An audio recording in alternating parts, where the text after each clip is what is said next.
Wrap up your dinner. We're going to get to tonight's keynote speaker. It's my distinct pleasure to introduce to you and welcome up to the stage a man who is a lot like a lot of you in this room. He came to Denver, he fell in love with it, and he never left. And when he came to Denver, he did amazing things. He played 12 seasons with the Denver Broncos football club. He racked up, playing 12 years by itself, a great accomplishment. But in those 12 years, he racked up over 800 receptions and more than 11,000 yards receiving. He caught 68 touchdown passes, and he ran for one more for good measure. He did run for a touchdown. Ladies and gentlemen, please welcome to the stage Denver Bronco legend Rod Smith, everybody.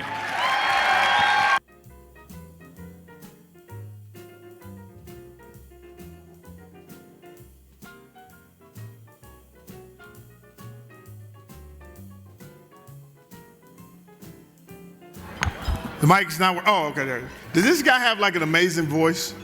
Y'all give him a big round of applause. The voice of the Rockies. Hey, we're gonna win this year.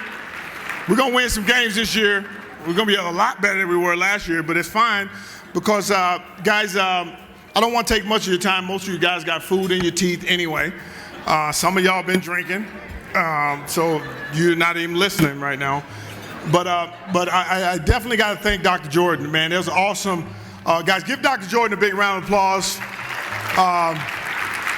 Just laying out the plan, and I'll talk about this a little bit, guys. I don't have a lot of time, but it's something about vision. And for a lot of you young folks in the room, please hold on to that word, vision, because it's really about not what you have right now. It's about what you want later on. And so Dr. Jordan definitely laid out the vision of the school.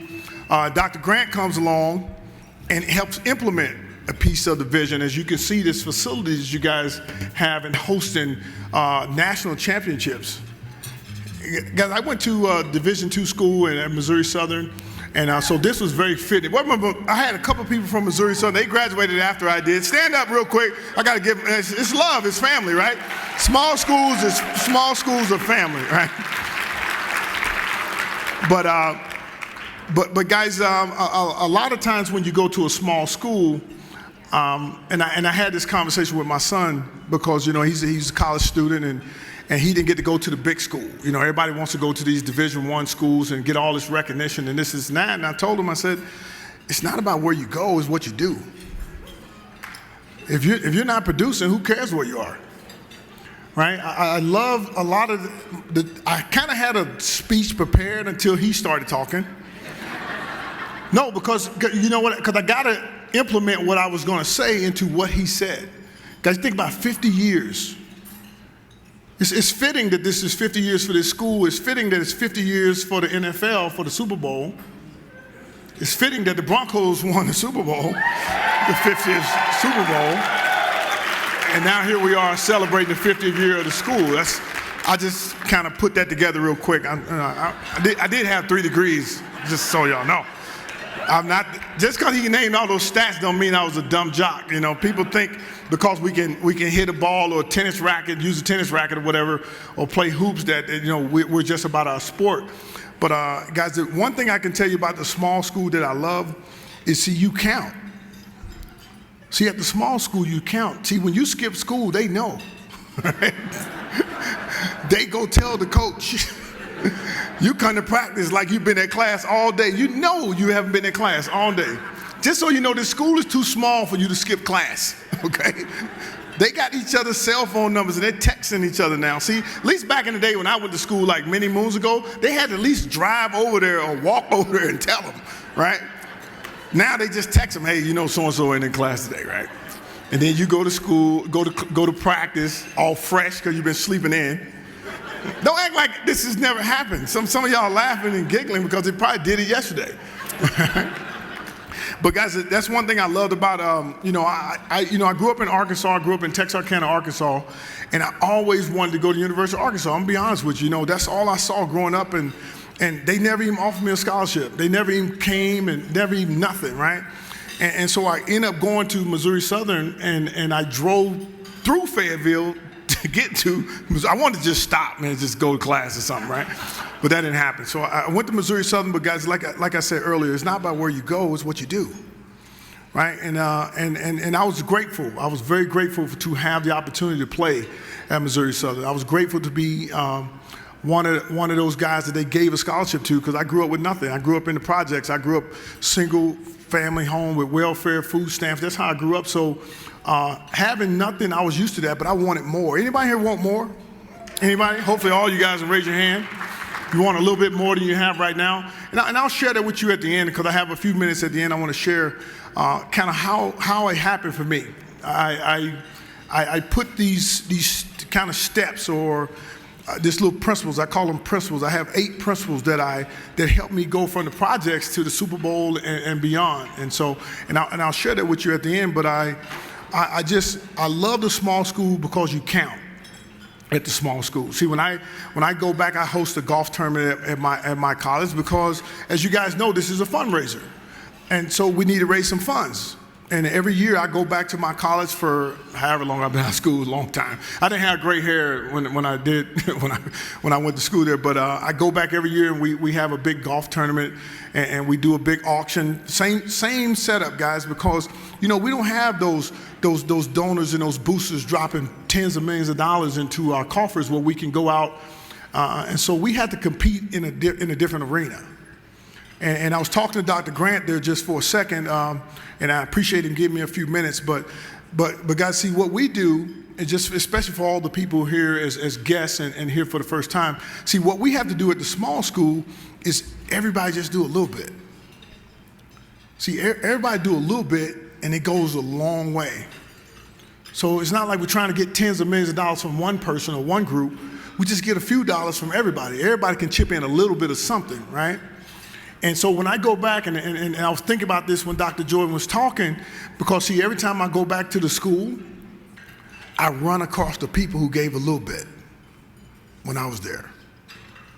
See, because I was on scholarship, and I had to eat in the cafeteria. I didn't have money to do a whole lot of the things. Some of you guys, I know, y'all college students, y'all rich. So, y'all a little different era than I was, right? Y'all probably got an online business right now making all kinds of money, right? There was no internet. We didn't have cell phones like that when I went to school, right? But I every time I go back, when I host events, when I go to the basketball games and different things, I always see that professor who helped me through accounting. I always see, I see the banker who his daughters call me brother. I'm their brother, because his wife was my speech teacher. See, the thing about a small school that most people miss is, see, we become closer. We become closer because we don't have buildings spread out all over the place where you don't see everybody. Usually you see the same people all the time. And so when you see these same people all the time, you start to build this relationship with these people, and you start building these bonds with these people, and so they become family indirectly. But the good thing about this family, you get to pick them, right? You get to pick the people in this particular family. And I'm telling you guys, it's something about it when there's people in this room that are going to be in your life for the rest of your life. I played basketball in college one year. I actually lettered in basketball one year. Football was my love. I went there for a football scholarship, but one year I played basketball. One year I went out for baseball team, all kinds of stuff. But the basketball coach is kind of like a surrogate dad to me. The football coach was the first one, and then when he passed away, Coach Corn kind of took over. And see, he helped guide me and give me advice when there was nobody to talk to. And see, that's what happens at the small school. And I know he acknowledged the head coaches, but for me, I want the assistant coaches. Any of the other coaches, can y'all please stand real quick? Y'all give these guys a big round of applause, please. All the assistant coaches from all the sports, from every team.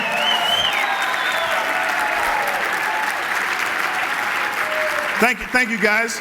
I say this because, see, the head coaches are smart. They hired those guys. They hire people who are go-getters. It's one thing about these assistant coaches, guys, they sleep less than all you guys. They're working when you're not, when you're in class, and then when you're after school and you get to go and rest, they don't rest. And I'm telling you, I built some great bonds with the assistant coaches because they're a reflection of the head coach. And you know what they are, guys? They're the next head coaches. They are the next branch of this school going around the country, because they're not all going to get to coach here, but they're going to go around the country and they're going to take this road runner culture somewhere else. So you got to remember, guys, you're a part of that culture. You're helping solidify the culture. And now I want the athletes. Every sport, if you're an athlete in this program, please stand real quick. All the athletes, give these guys a big round of applause.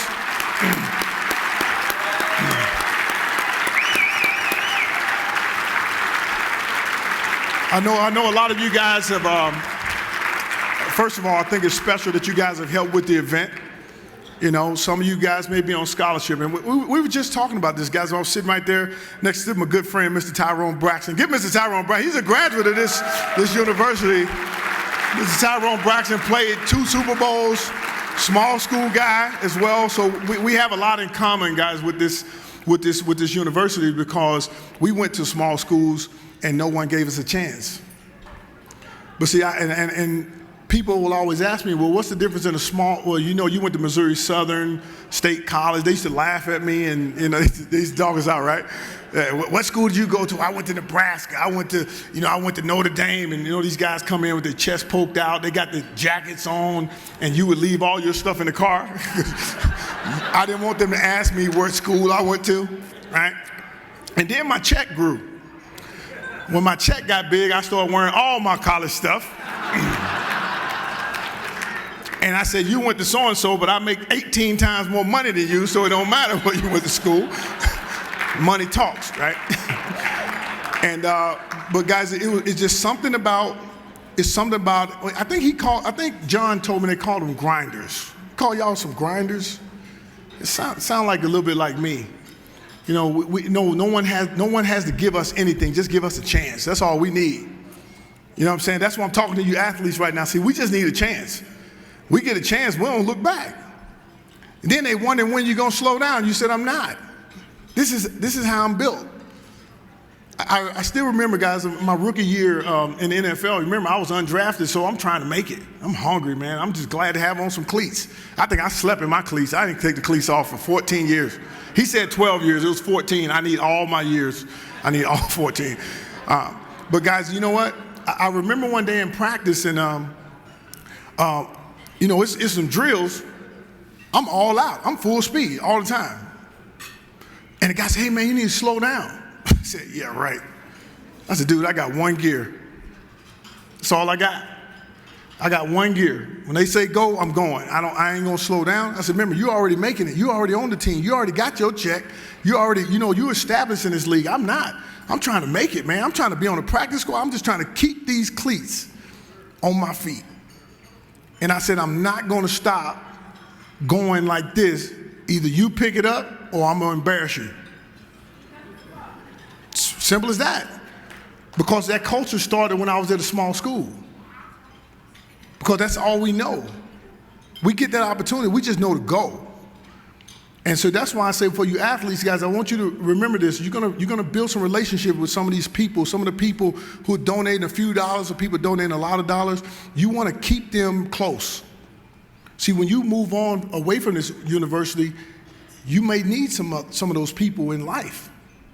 See, a lot of those ones, I had, to be honest with you guys, I had a little issue with some legal stuff in Missouri. Who did I call? My law teacher. The teacher I had in college. He became my lawyer. Of course, everything was done. It was done because he was my friend. And I kept him close all those years. And so what I'm telling you is you're not just here to buy time, guys. You're here to build the relationships. The relationships will take you farther than anything else. I mean, like my speech teacher, she has 3 daughters. They call me Big Brother. You know, now they're older, they're married, one's about to have a baby, you know, all that kind of stuff. But, you know, it started when I was at school. It was at a school just like this. Jim Sacamano, as you guys know, is an alum of this establishment here, and that guy taught me a ton when I was with the Broncos, just how he handled this business. He was one of the most sought after guys in the NFL at his position. They all looked up to him and studied Jim. But Jim was the same guy when he was here. He didn't change. See, guys, when you're doing what you love and you do it all the time, you don't have to change. You don't have to change at all. The only thing that's going to change is some of the people who come and some of the people who go. All right? And so I want to leave you with this, and I was sharing with the ladies. By the way, if anybody want to buy anything on the auction, I'm gonna give you my number. No, I better not do it. She told me she'd kill me if I gave her a number. but no, guys. Growing up the way I did, it was tough. I'm gonna be honest with you. I love the city of Denver. I love the state of Colorado. I told her, why would I leave? Somebody said, well, why didn't you go back to Arkansas? I said, for what? I like Arkansas, but I love Colorado, right? And see, one thing about that, guys, I don't have to reinvent myself here. If I go somewhere else, I got to reinvent myself. I don't want to do that, right? I like when I call certain restaurants that are packed out, and then I say, hey, yeah, Rod Smith with the Broncos. Oh yeah, come on in. Right? Hey, good game. I said, thanks. I act like I still play sometimes, right? Hey, they don't know, right? They accept it. I'm cool, right? But guys, for some of you young folks, well, even some of the older folks, and I was just sharing this with Miss Lucero, and guys, be very cautious of the questions you ask yourself. And one day I was sitting at home and it was quiet for once, and I asked myself, I said, I was looking out my window and I'm looking at my pool, and I was like, how did I get here? And I sat there until I got an answer. It was quiet. I just sat there. I said, how did I end up here? From where I grew up, welfare, food stamp, my mom had about $300-400 a month to raise 5 kids with, and I end up here. I said, how did I get here? And I just sat there until I got an answer. And I kept telling myself I had a whole bunch of dreams. Anybody here got some dreams?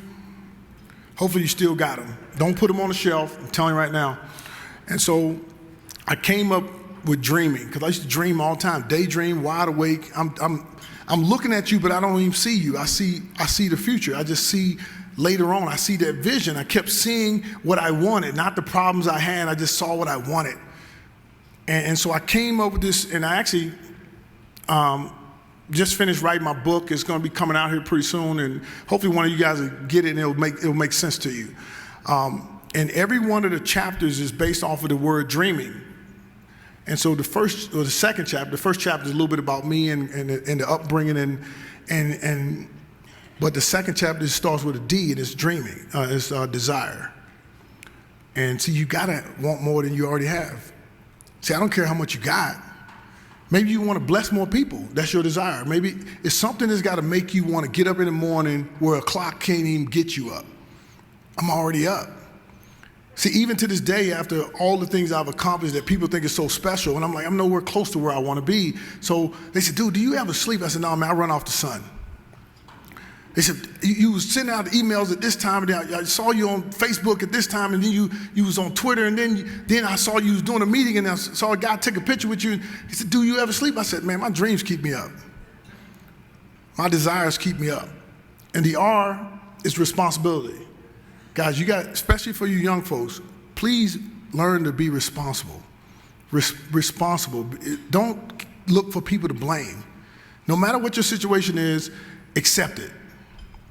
Figure out what you can do to change it. See, the good thing about the people that you've met in this organization here, they can be the ones help you move past it. And then it's not just for bad things, guys. You're responsible for the good things that happen as well. You're responsible for you getting the scholarships and the way the team plays and all that stuff. So you're responsible for that. So make sure you're responsible from here on out. Don't find anybody to blame. Just always look at yourself and figure out what you can do better. And the E is very tough, guys, this environment.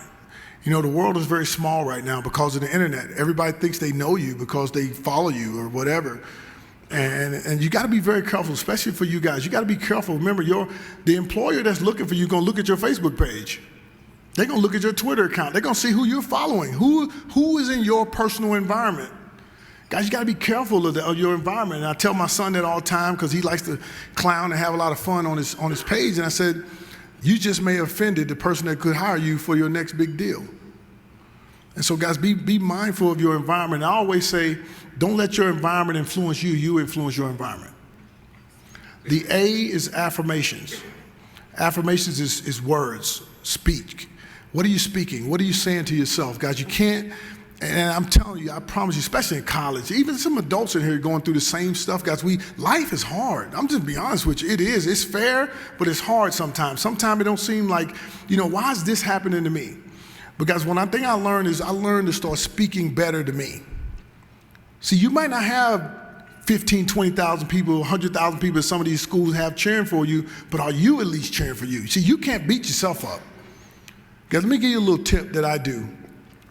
We got all this technology. You take your cell phone, record about 10 to 20 minutes of you bragging about you, how great of a person you are. I'm serious. Guys, listen, other people aren't going to do it. You got to let you know how great you are of a person, how great of a student you are, how great of a sister you are, how great of a dad you are. And just, because listen, the one thing about your subconscious mind, it understands your voice over anybody's. But what are you saying?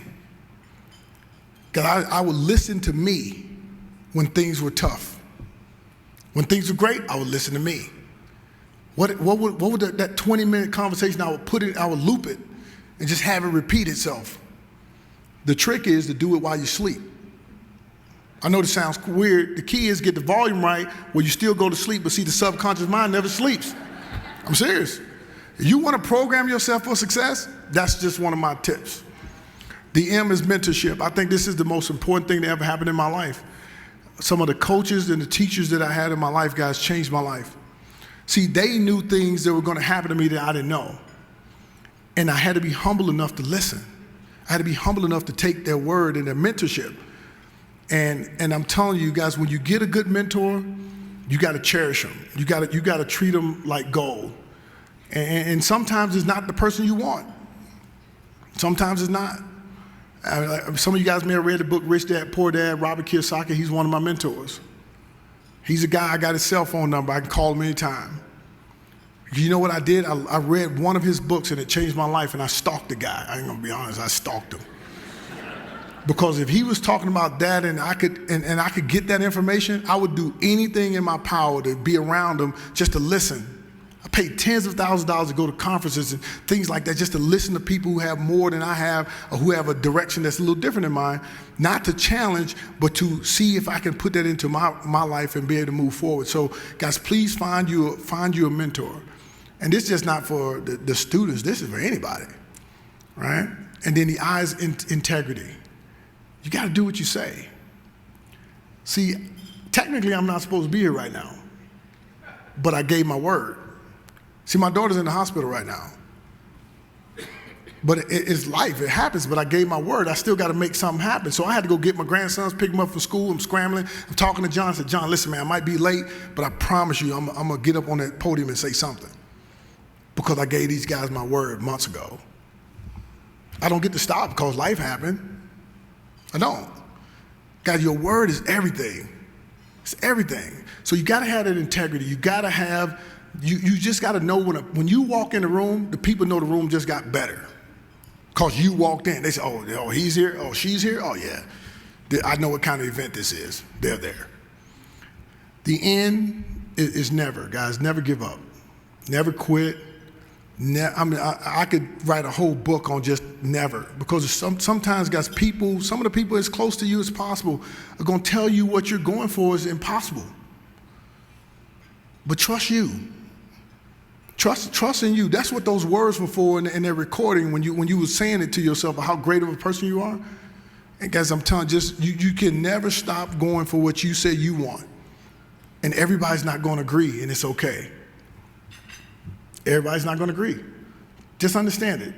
It might not be meant for them to agree. You might need that axe of challenge so you can pursue it harder and make sure that it happens.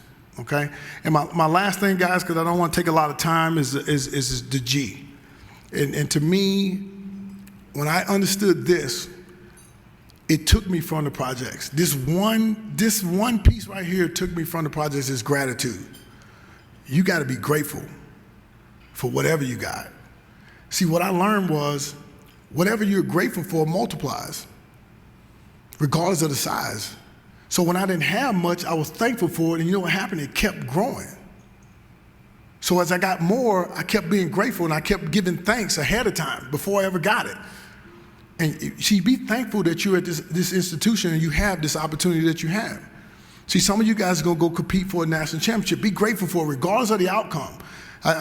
He was talking about the baseball coach. They barely missed, getting to the tournament. I promise you that guy hadn't slept since. Guaranteed. You know why? Because he's a winner. He's already figuring out the next thing he's going to do. He's grateful for the opportunity, but he said, no, that ain't good enough. I want my kids to experience a national championship. And him and those coaches haven't slept since. Because that's what to me is what this environment is about, guys. It's really, it's about college. It's definitely about getting your degree. I got 3 degrees, so I know you can get one, all right? I was the ultimate nerd in college. I got 3 degrees in business. It wasn't basket weaving and whatever. They think all the athletes take archery or something like that, right? But he said something that's really near and dear to me too, is guys, making sure you represent very well in that graduation rate. The graduation rate of athletes to me is more important than the regular students. To me, it is. You're already here. You're having your fun playing your sport, but make sure you handle those books. Be grateful for the opportunity, guys, but handle those books. The same intensity and approach you take toward the game or the sport, do the same thing in the classroom. One of my mentors taught me this. He said, how you do anything is how you do everything. You might want to write that down. Just a tip. How you do anything is how you do everything. So that way when you walk in the spot, they know exactly what's happening. They know, he just walked in, they know what they're going to get. She just walked in, they know what they're going to get. Because you have already, see guys, you are a brand in yourself. See, you got the school's brand right now. But every day when you walk in these halls and you're out in the community and you're on the field, you're building your brand. And I'll end with this, and that's kind of the reason why I kind of am the way I am, guys. I never wanted to embarrass the people who rooted for me. That don't mean I haven't made mistakes. Trust me, I make them all the time.